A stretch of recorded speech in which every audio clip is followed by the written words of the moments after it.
All right, Marcus, what's going on, my friend? Mike, it's good to see you.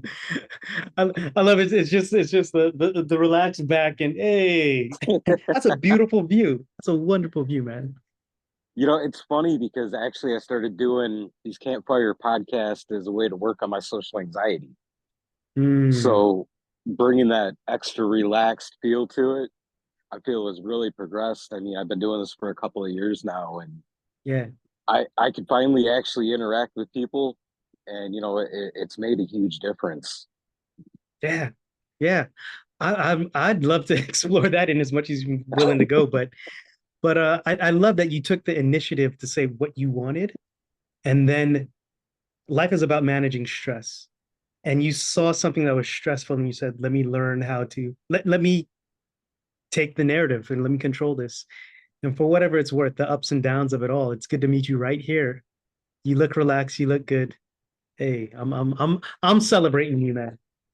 I appreciate that. Thanks for the celebration. It's funny because a lot of my growth and my journey is based on being outside like this because Yeah. in my eyes, this is, literally the safest place to be because you remove yourself from all of that judgment and all the stories that people imply and impose on you.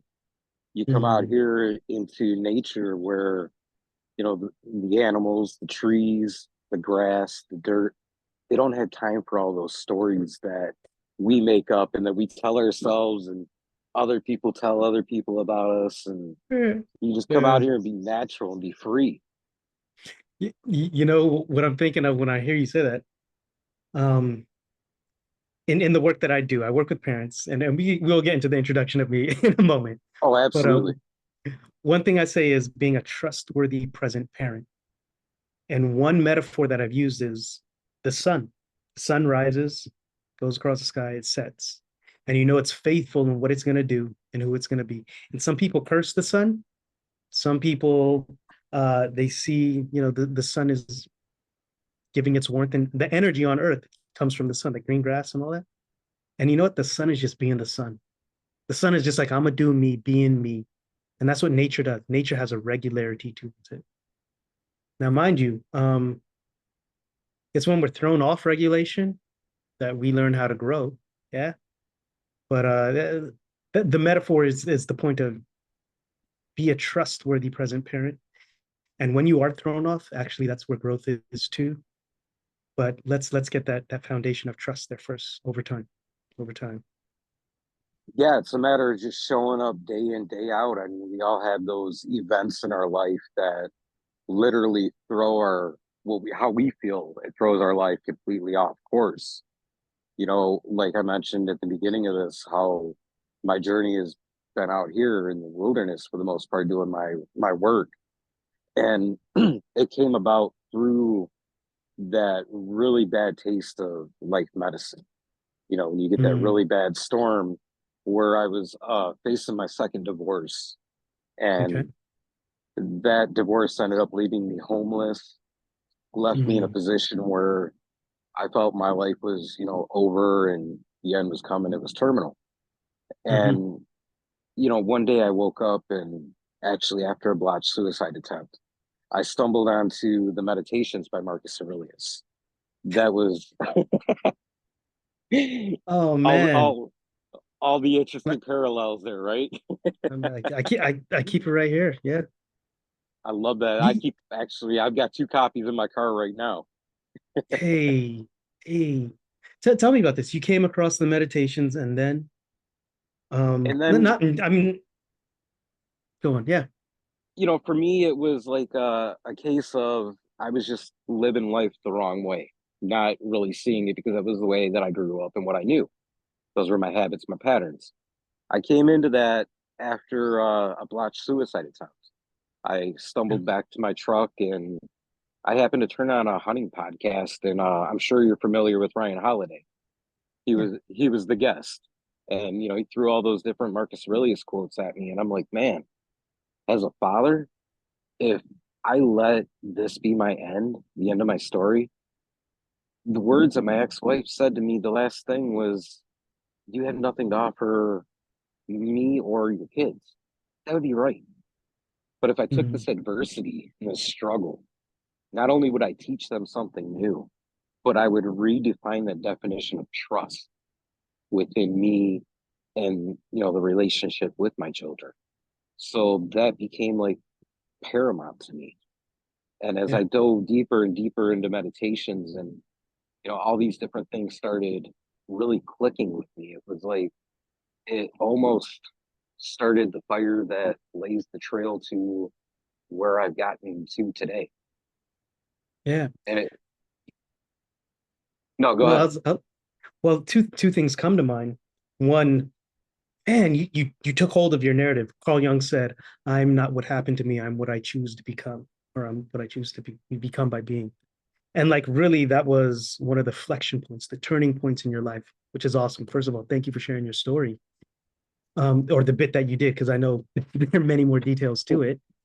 The second thing is to think that Marcus Aurelius's book was a journal for himself, by himself, that would have been lost to antiquity, just would have been cast aside. But this arrangements of words found itself through many, many, many centuries to be there for a person to quote on a radio when you needed to hear it to make an impact. I think that's awesome. I think that, yeah, the reason I got my name is because my father heard it on a radio show when I was when he was on the way to the hospital and whatnot. And That he and that's beautiful in its own right. in its own right, and you know what? It's meeting in this moment right here. It's meeting in this moment right here.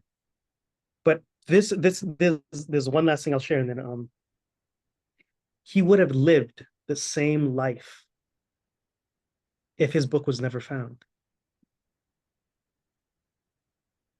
That's a powerful statement to think about because in our society and the way that we live our lives, especially with social media, we live it for that glam effect, that bright shining star. Look at all these wonderful and amazing things that I'm doing. We get to document them by simply pulling out our phone. Way back then, it was just about living. It was just about life and survival, embracing the struggle and doing what you can with the resources that are around you. It's something that I feel like we've really gotten away from in our society nowadays. We drive to work, punch a clock, earn a paycheck, so that we can fill our houses with all these amazing, beautiful gadgets that are shiny for about 10 minutes.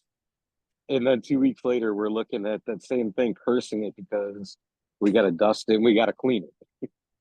Uh, There's no real in between there as far as like really putting your hands on how that product was built, how it really truly can become a part of your life and help you to be more present. hmm. You know, I'll even bring it back just a little one step. When you were talking about when I said he would have lived that same life, even if nobody found his book, and we were talking about social media, the idea of virtue signaling. So virtue is in the work that I do, because yeah, I do. I'm a practicing Stoic, but I don't believe people who lead with "I'm a practicing Stoic." If you do it, do it. You don't have to say it. But Right. it, we do a lot of virtue signaling, and virtues, the 24 virtues from Virtues in Action. It's positive psychology. It's found in all cultures, all religions, all groups of people. These are the things that bind humans together, right? Creativity, honesty, trust, and so on. But we're trying to let other people know, hey, I'm virtuous. I'm virtuous. Trying, hey, look at me, I'm virtuous. Whereas there's this quote I say, true beauty doesn't ask for attention. True confidence doesn't seek validation. If you are it, be it. Just do it. And one bump up, virtue spot. Like look for it in other people because people will live up to your expectations. So you don't have to look for it in me because I know it's here. Yet when I see it, I'll call it out and be like, hey, I noticed that. That was awesome. I think that's something that a lot of us kind of take for granted, because It's a practice. in yeah, in the process of living that, almost closing your eyes and just going through the motions of life, We look for the idea of just filling space with stuff, be it, products or be it people. We don't look at the actual character, or we look for the things that, truly draw somebody into our story and give them credit for actually being there to help us along, to help us to learn whatever those lessons are that we're supposed to discover together. And, for me, I can say that I've been guilty of doing such things and, throughout the course We of my all have. life.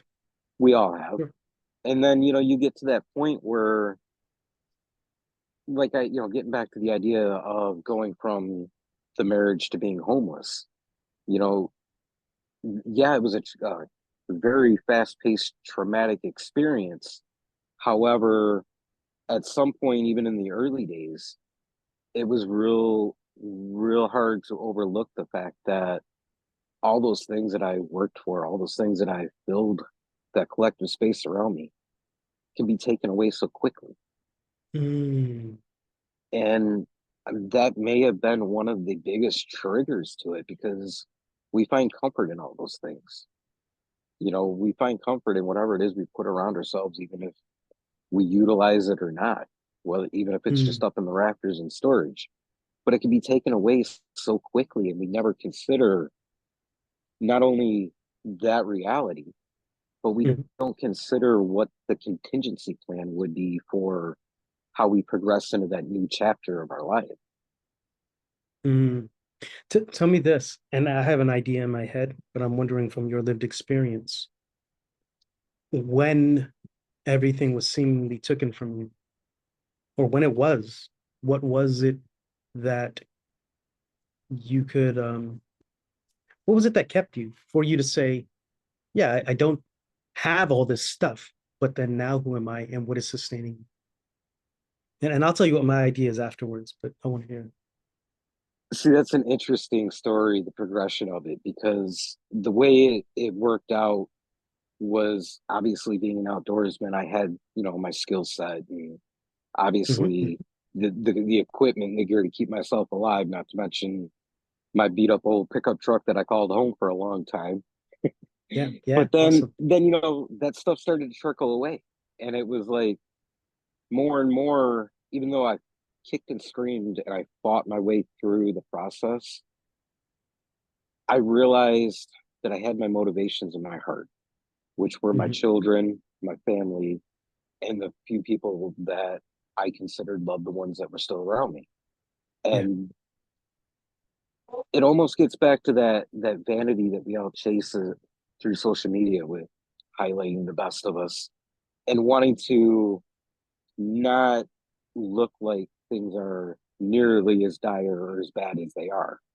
So that was like the original motivation. Like, yeah, I'll show up for my day job and I'll be all right and I'll do this, do that, and then I'll go after work and fall apart and whatever. And then that practice, it kept building and adding more little spokes to the wheel. And it became something that I could understand more and realize that, yeah, as much as I live my life for me, I also live it to benefit and give to those people that fill my heart with joy. And I think, this is honestly something that I don't know that I've ever really looked at on a in-depth level. So kind of pulling this out as we go, it's an interesting thought to look at because, man, like I said, it was extremely terminal back then. yeah.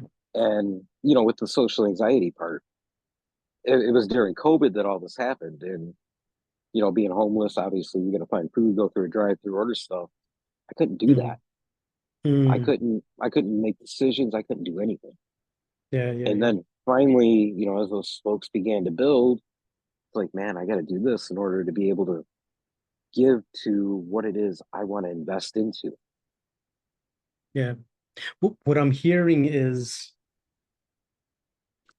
that's why in positive psychology we say other people matter. And in that moment, you're wanting to serve other people still. It was like, yeah, I got to get my stuff together. And that was your motivation for your in your emotions. That's what emotions are. Emotions, they tell us one of the five things is they tell us what we're going to be moving towards. And you owned, like I said, you owned your story, as in to say, if I'm going to be motivated or if I'm going to be moving to this, like I got to get this in place, I got to get this in place, I got to get this in place.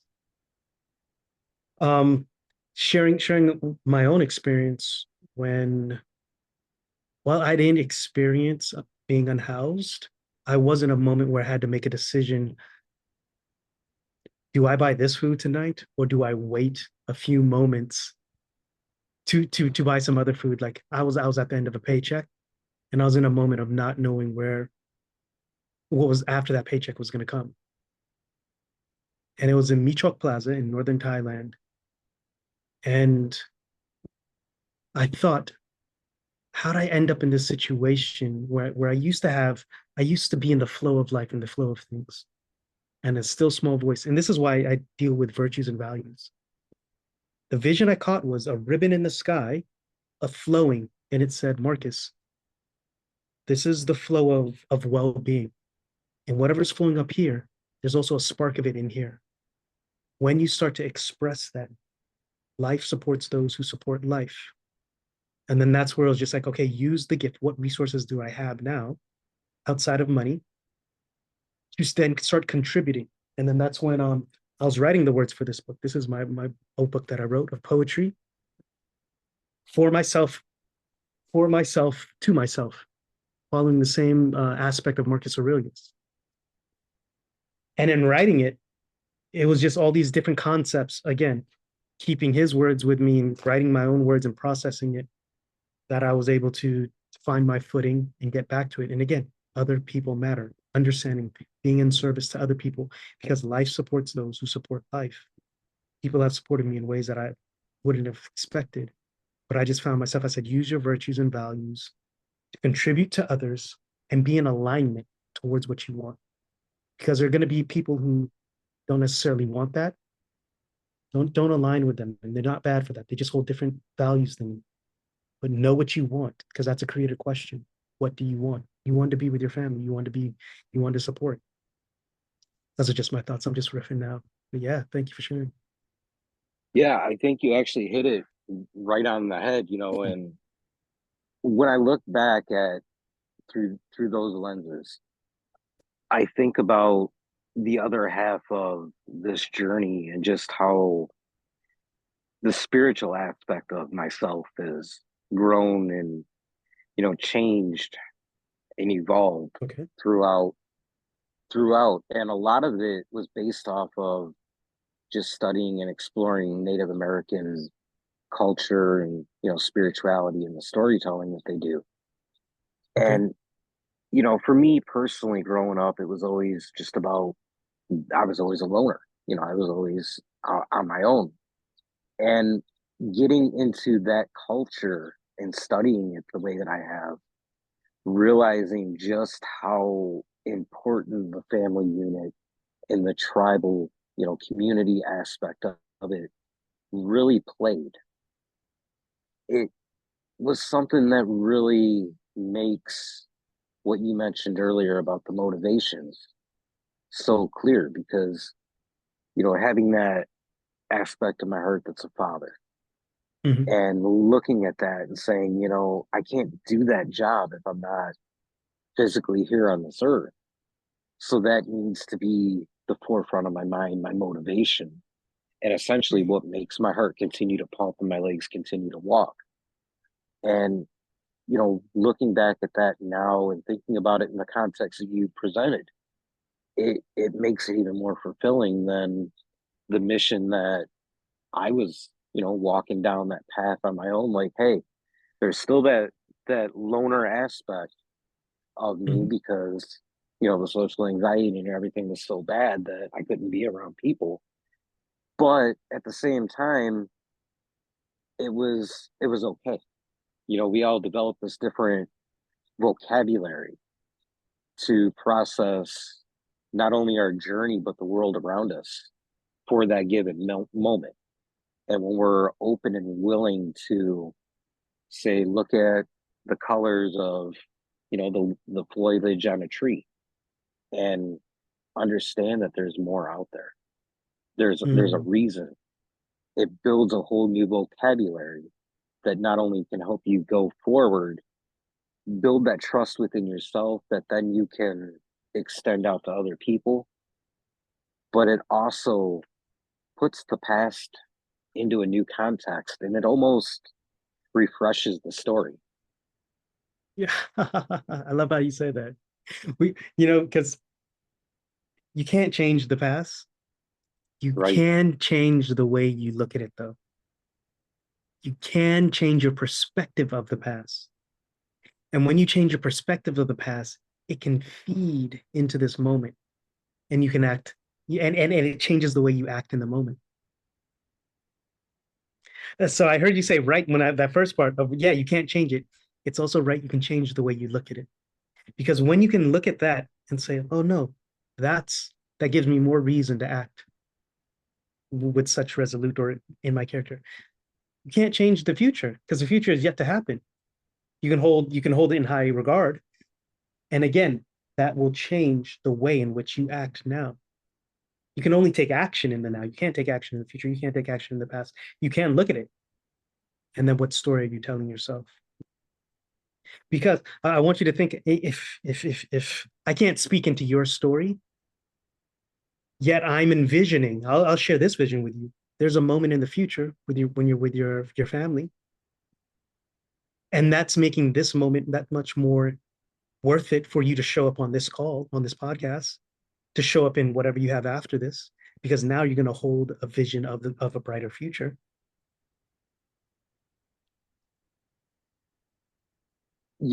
Thinking about that, I really think that when we get into these moments of turmoil and transition, where Mhm. we've got to decide which fork we're going to walk, taking the time to really reflect and really think about the vocabulary that you're utilizing and the world, the resources around you as well. It almost has a way of shining a very bright light on those seeds that are going to grow into, your purpose in life, your missions in life, the things that you value, and ultimately form the inspiration to show up right here, right now, and bring your best effort to the table. It's almost like you're obviously we're given choices and decisions to make throughout every second of every day. You got the option to show up and really put the effort forth to knock it out of the park, or you just show up and you go through the motions, which is something we all get in the habit of for the most part with our day jobs. But when you go through and you really put it up against the mirror of those seeds, those true inspirations and values, your motivations, it makes it a lot easier to kick it into overdrive or four wheel drive and push it so that you can knock it out of the park, so that you do got that next leg to stand on and continue that momentum. One of the things that I really like to express, when I'm Mhm. having any kind of conversation, is the fact that we're obviously living a story through our journey, and Mhm. every journey that we take becomes a chapter of that book. But every page or every first paragraph of that book begins with one sentence, and What's that? every journey, just like on a hike, starts with one step at a time. What's that? Yeah. Yeah. Mm.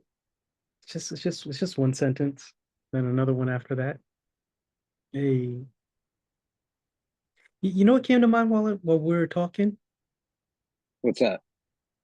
Um, so our beliefs change because we hear a message.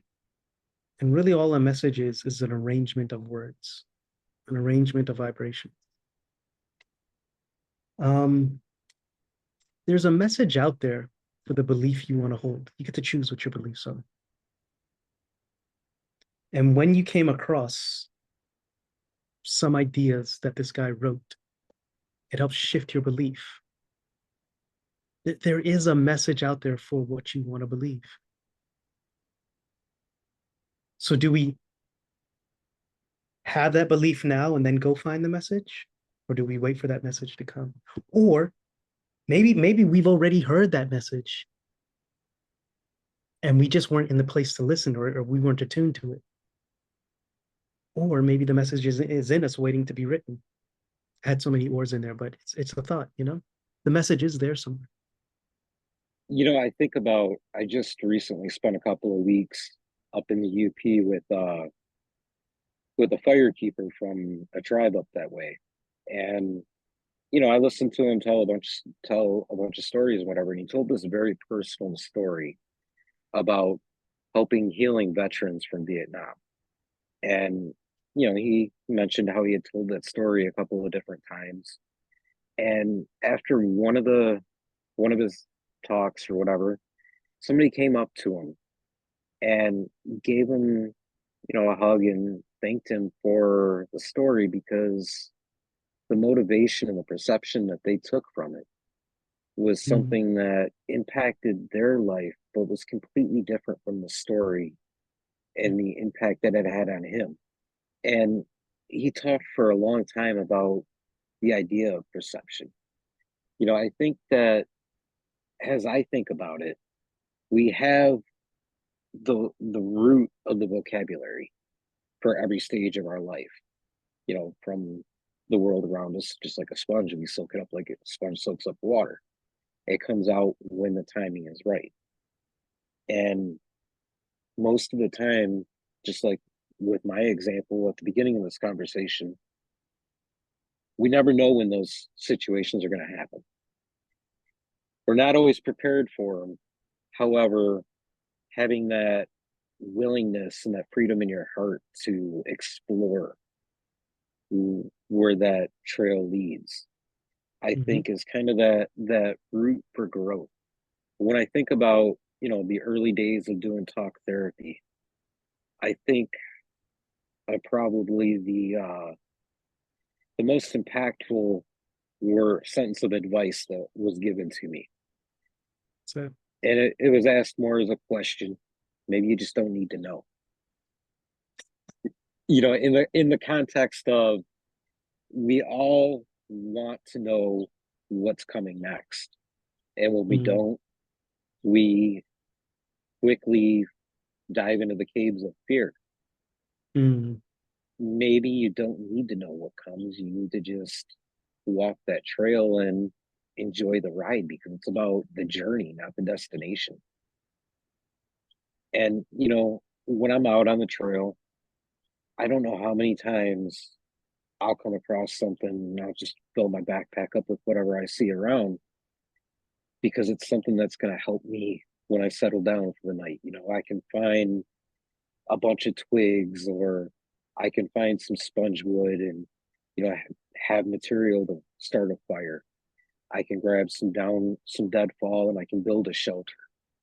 And it's that willingness within me that, mm, yeah, it's a hands-on perception of it as far as the doing part in the field.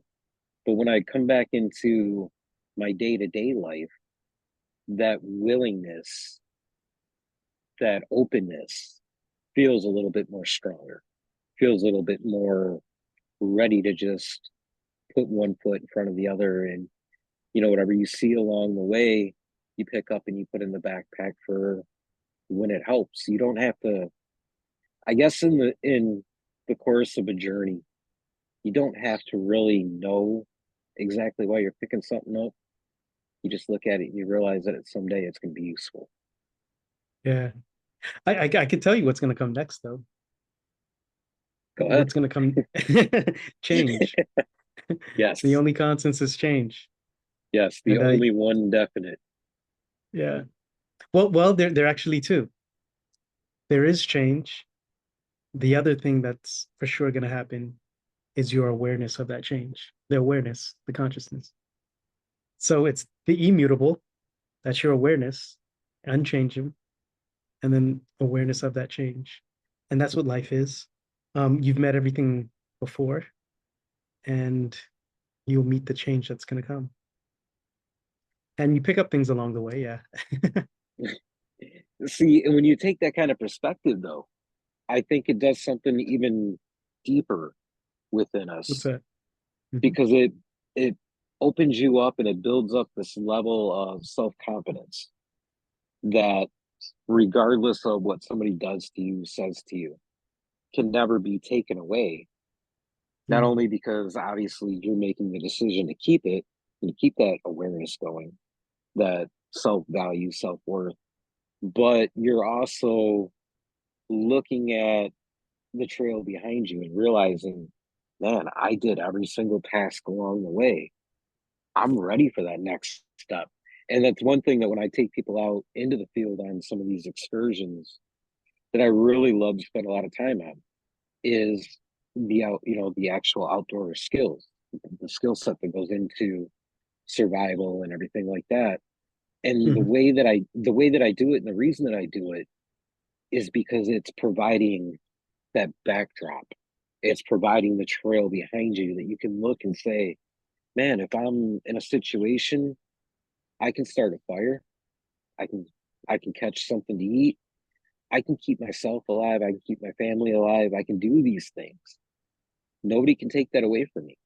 And then, when you come back into the 9 to 5 daily grind and your boss is harping on you and dragging you down, trying to make you feel like that you have no worth or no value, you can look and you can counter that. You have Mhm. tangible proof in your hand. And it's the same thing with every challenge in life. We get scared when we face that challenge. We want to doubt ourselves. But if I look back along the trail and I say, I almost had something like that happen to me, I overcame it. I got this. I can do this. And Yeah. You then I found. then I think it's a question of, it gets back to being present and aware because, a lot of the times, and I've experienced it, the harder changes come almost out of the blue, like we weren't expecting. Yeah. And Yeah. like Seneca talks about, the failure isn't isn't always bad. It's looking at a failure and saying, I never expected that to happen, is where the fault actually lies. So if you're aware of, the course that you're on, the world around you, the way you interact, you can get a sense these things are coming. You can start to build a plan so the impact isn't so catastrophic. Have you heard of Phil Stutz? Yes. Yeah. He wrote The Tools, and he has a recent book out called Lessons on Living, Lessons You Can Only Learn from Adversity. And he speaks about three stressors: the stress just to maintain life. Then there's a stress that comes out of the blue, unexpected, as you said, Seneca said. And then there's a stress to expand. And when you know who you are, when you have a strong identity, you can manage those stressors. Life is just about stress management. Life is about growth. Growth comes about by stress. And when you were, in my terms, I'll, I'll say rock bottom, but when you were at your lowest, you found the ability to deal with the stress of expansion and you pushed back. And whenever you're going through stress, you got to ask yourself, yeah, what kind of stress is this? What, and then how have I managed this before? And then what support do I have to manage this even better? Yeah. Yeah, man.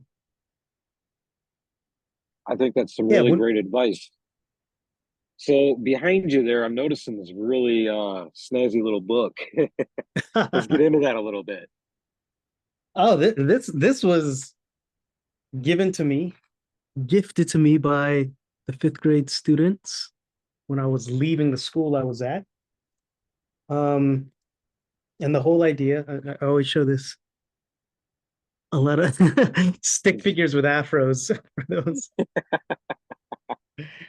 These were notes and messages and quotes of when I was going.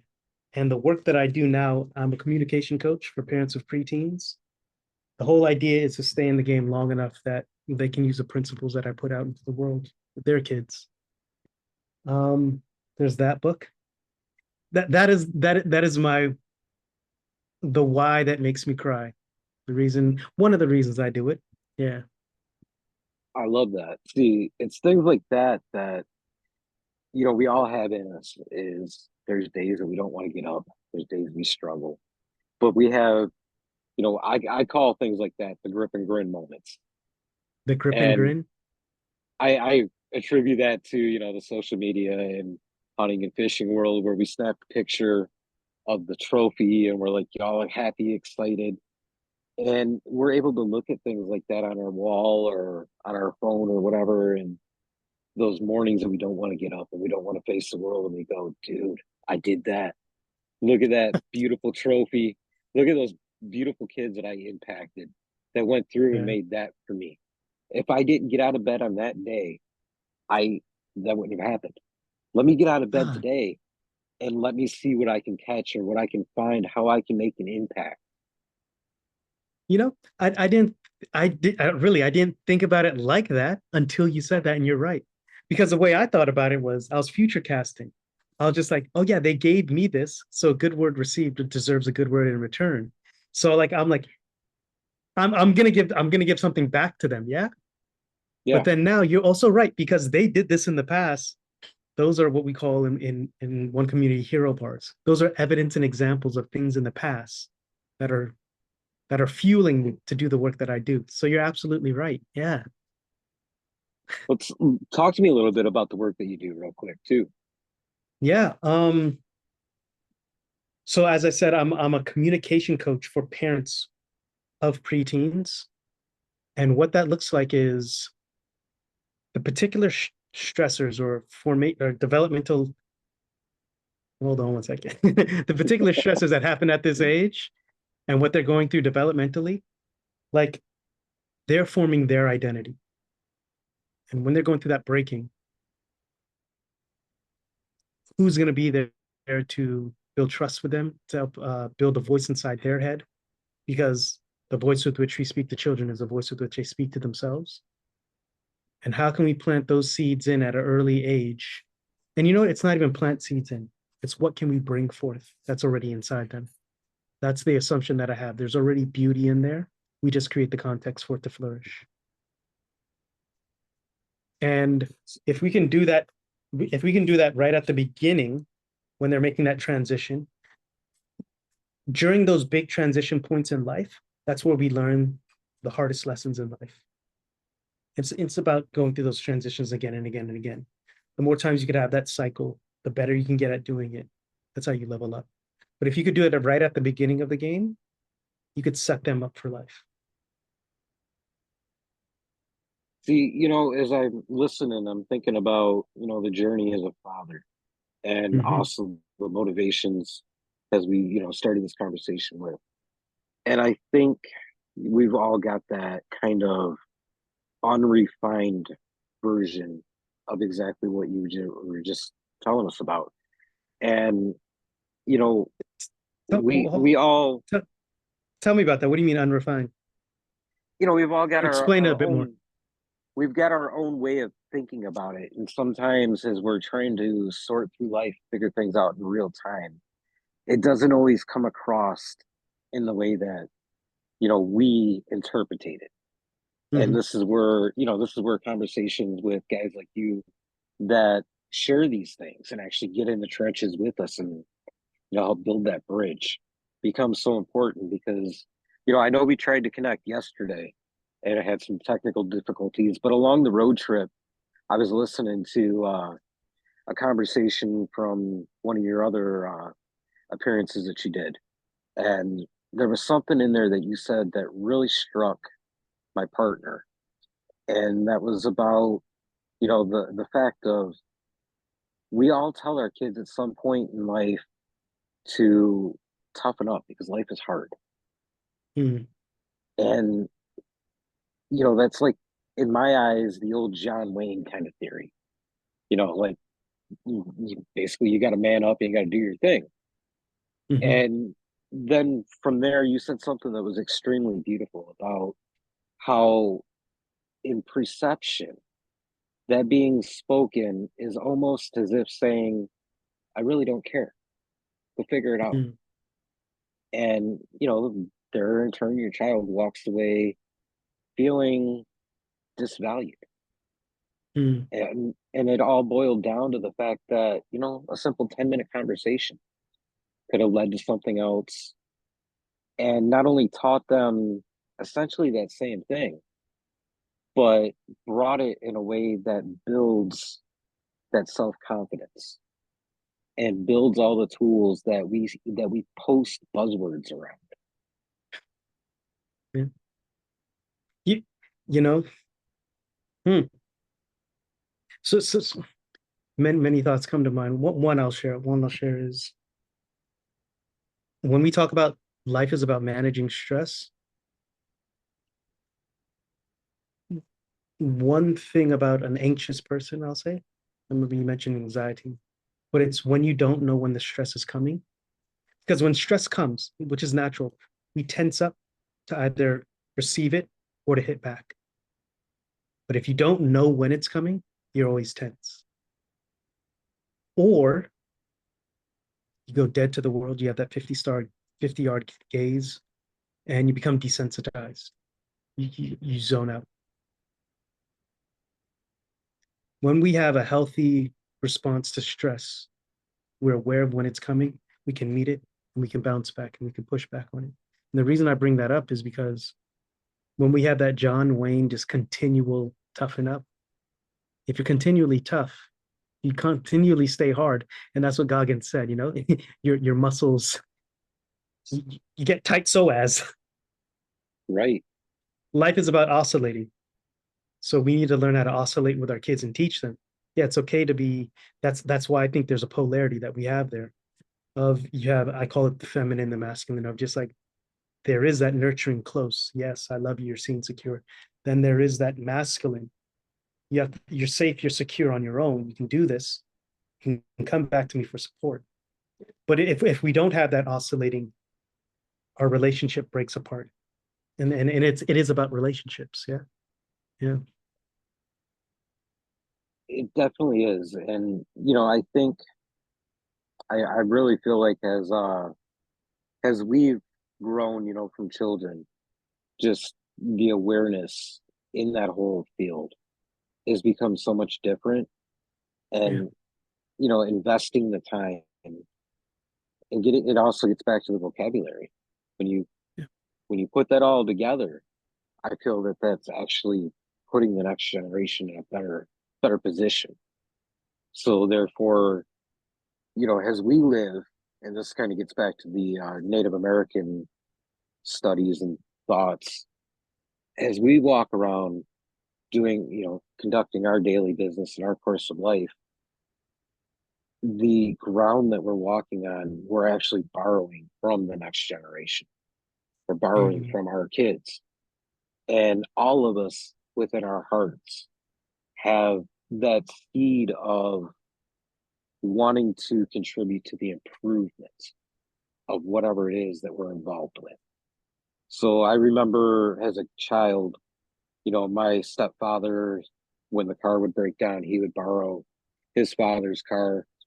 And the day that he'd go to return it back, not only would there be a full tank of gas, but whatever else needed to be repaired on the vehicle, he would do because Yeah. he had it at the time and he wanted to improve it.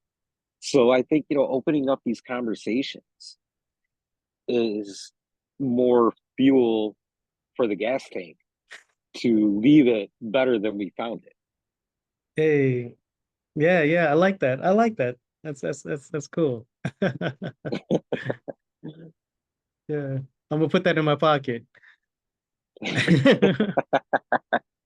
But I mean, as much as we try to have fun with things and we try to make it lighthearted and present a conversation that is something that a listener is going to enjoy, there's a more important aspect to that, and that's adding value, adding more vocabulary, just like that, that has been literally my motivation and my mission with Project Mindfully Outdoors, because it was a podcast that saved my life. And Mm, that's me expressing my heart and my love for what it was. So having an opportunity to sit down and have a conversation like this, it's impactful and it's moving that needle forward, which is something that in this day and age, when that needle gets stuck, it gets dark. It gets dark real quick. When we present something like this and we just nudge that needle a hair, we open up the opportunity to grow that fire, to bring those connections together, and ultimately get back to that idea of leaving the world better for the people that we're borrowing it from, whether they're here yet or not. That's what I love yeah. about this conversation. Hey, you know what? And if to bring it full circle back, Marcus Aurelius was just sitting there writing about evidence and examples of his day, of him showing up his best to his day. And he had no idea that there'd be two guys 200 years later mentioning his name, talking about him, saying he was just living a good life the best way he could, trying to tell himself a good story. Right. I almost think that would probably creep him out to think that 200 years later, two guys would be sitting here mentioning his name and talking about the events that he lived. I'm sitting here thinking, 200 years from now, or is someone gonna be listening to this podcast? That's my wonder too. And you know what? Getting back to the social anxiety part, that creeps me out, to be honest with you. You know what? You don't have to think about that person 200 years from now. Just do it for you. Do it for you. That's that Exactly. because when you went out the first time, you did it for you. And Right. that's what you keep on doing. Like again, Marcus Aurelius was living just for him. When I say living for him, he was talking about his lived experience with him for himself. You know what comes to mind, What's up? actually, Talk to and me. I want to walk this trail real quick because I think about when my kids were born, just how scary being a parent became in my mind. And Hmm. I don't think that we ever fully lose that fear of the fact that when it boils down to it, we're responsible for another human life, right? Yeah. So the things that we just talked about, this idea of we live our journey for us, right? It provides that backbone to where almost the analogy of when the cup is full and it spills out and you start to give it away, it makes it a little, it kind of softens that fear a little bit. It makes it a Mm. little easier or more, it almost makes it feel and think and sound as if it's easier to actually physically connect and emotionally connect with the child that you're responsible for, or the youngster that you're mentoring, or maybe in that group that you're out on the trail with, or whatever the case may be. It just makes life a lot easier overall. You take a lot of the stress and the fear out of it. Yeah. Well, it's because you're busy trying to keep your stuff together. That's That's what it essentially it. is. So I got a question that I love to Well, hit everybody with at the end. hold on. Can I slip this in right before your question? Because I think it Go was for it. telling. Go So this ahead. is what I wrote. It said, "Why Marcus reflected on and revealed his greatness to himself." That's the title of it. That's a long title. It's a short piece, 1 minute. It said, "Not for the fortune, nor for the fame, not for the crowd to call out his name. Rather, he strived to reflect on and reveal the greatness of who he was to himself with the breath he had in that single day, so that in ages to come, when he was done and long gone, and only a fading echo of his simple story remained, I, the future audience of one, might see the awesomeness within me, standing on a name, standing on shoulders and knowing I too am invited by life and the infinite flow to express innate greatness from within." without constraint. That was beautiful. He reflected on his own greatness, not for the fortune, not for the fame, and not for the crowds to call his name, but rather in times and years to come, that I might see it and be like, yo, you're called to greatness as well, man. That's beautiful. And honestly, when you think about it, if he was after the fame and people shouting his name, he wouldn't have been sitting at the Coliseum during the games doing exactly what we do, sitting and writing to ourselves. Yeah. That was the most important thing here, is live your life for you. And then everything else just comes together. If you had to watch it from an audience of one, would you be proud of your story? And that's what integrity is, but that's what it means to be integrated. That's where it's just like, and when I said thank you for sharing your story, and I don't know the details of it, there are parts of your story in the highs and the parts of your story in the lower lows that only you know. Well, I'll say it like this: there's no greater privilege than to be who you are. And when it is told, let them know it is a privilege to hear your story. That is very well said. That is great advice. And unfortunately, in this very moment, though, you've just shot yourself in the foot with my question. Oh, I got quotes for days. If there's something else, yeah, I'll meet this question. You ask the question. I'll see if I got the answer. We're all good.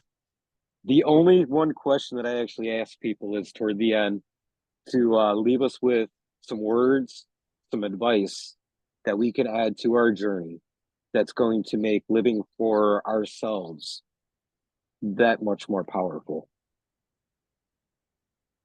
The word is love. Spread the word. That's beautiful. Simple, amazing, and right to the point. As we've talked about, if you're living that life and that journey for the privilege that it is, and you embrace it fully for yourself, that love is just, it's exponential. It just comes and everything else falls into place. And to steal that question again, sometimes maybe you just don't need to know. You just let things roll and just enjoy the ride. So before I let you go, though, you got to let people know how they can get in touch with you, what you got going on, what you got coming up, all that good stuff. Hey, all right. So marcushiggs.com is where you can meet me. I have some workshops that I'm finishing off this week. You'll find at workshops.marcushiggs.com. And LinkedIn is where you can connect with me on social media. I'm not so much on the other spaces, but that's where it is, marcushiggs.com or workshops.marcushiggs.com. And I have the show up framework, which I'm going to be bringing on beta testers for. You can look out for that and connect with me on LinkedIn if you want to connect. Well, Marcus, this has been amazing. It's been a privilege to meet you, sit down and celebrate the journeys of life together. I look forward to doing it again. Hey, it's nice to meet you on the journey, brother. Yes. Absolutely. Thank you very much. All right. Uh,